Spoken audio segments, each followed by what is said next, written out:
Alors moi je m'appelle Cédric Genin, je suis le winemaker du groupe, donc je dirige toute une équipe d'œnologues ancrée dans toutes les régions françaises et je m'occupe tout particulièrement de la marque Maison Castel.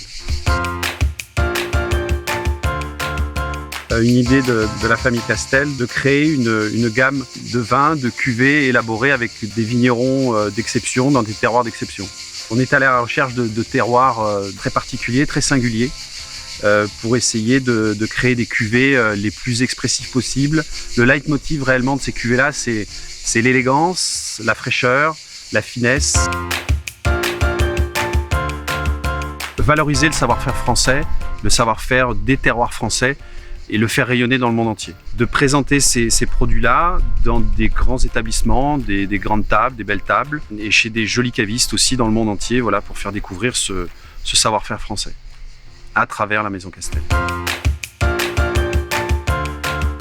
C'est de démontrer aussi qu'une maison de négoce pouvait faire aussi, entre guillemets, de l'artisanat avec des vignerons. Même les cuvées de négoce sont issues d'un raisin cultivé dans une vigne par un vigneron. Le chemin est toujours le même, mais là, on a voulu démontrer qu'on était capable de s'associer avec des grands vignerons, d'amener notre touche par rapport à un objectif bien défini et de mettre en avant justement la marque Maison Castel, avec cette notion aussi toujours d'assemblage. Pézenas et Condrieu, c'est l'association de deux vignerons.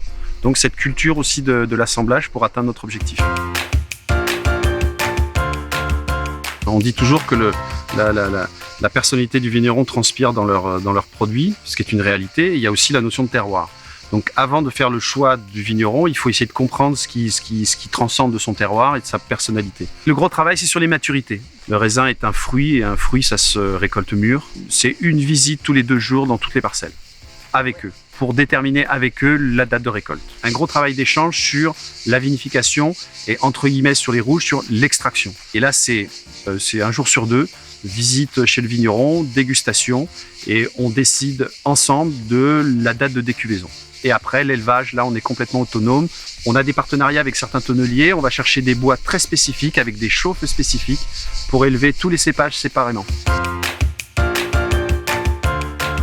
Les chapitres, c'est pour raconter une histoire, cette connotation littéraire ouvre au voyage. C'est un carnet de voyage d'un tour de France, des grands terroirs qui nous ont séduits et des grandes rencontres avec les vignerons à travers une cuvée par chapitre.